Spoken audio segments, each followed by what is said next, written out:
2022 was the first time we added line dance to the Oklahoma Senior Games. It was very exciting because line dance is an amazing, both a sport, but a way to be social and active. There's so many things that are great about line dance that it was exciting for me to have line dance added to the Senior Games. There's two parts of line dance. One is dancing individuals, and they are judged as individuals.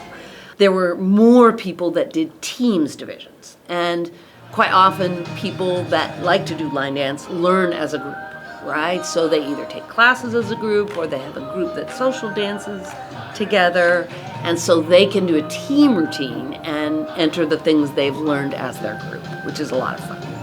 In teams divisions, the length of the time we dance is 3 to 5 minutes. And there must be a minimum of 3 people on your team. We had groups in several different divisions. There's line dance country, which means all of the music in that division must be country. And then there's line dance open, which means it could be any music.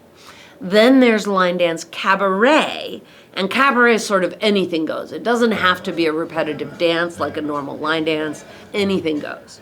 And then there's an international category, and that category, usually you choose a style of dance that is associated with either Native American or a different country or something that's not traditional line dance.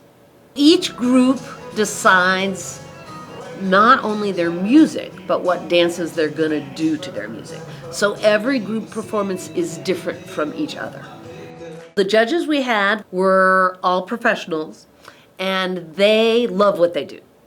So it matters to us that we give as much helpful information to the teams and individuals as we can.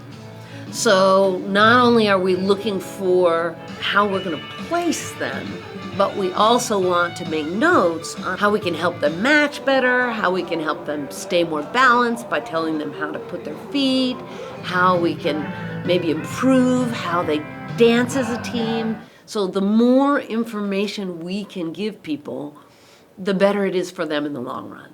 When we judge teams, it's very different from when we judge individuals. So when you judge an individual, you're judging, do they stick to the actual steps of the line dance, as well as how well they do the steps and how well they perform them.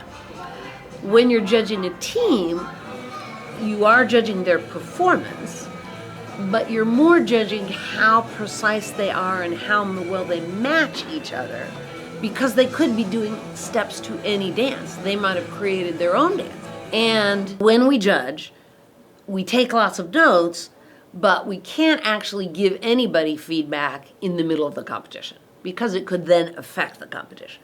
So once the entire competition is over, the judges got together with each of the individuals and each of the teams separately, so they could talk to them about what their notes were, and so give them feedback. But of course it has to happen after the entire competition portion is done. You want not just your performance to match each other, but you want your costumes to match each other. And you want your costumes to match the dances that you're doing. So if you're dancing to a music that's maybe not country, you might want your costume to match whatever the style of music it is that you're dancing to.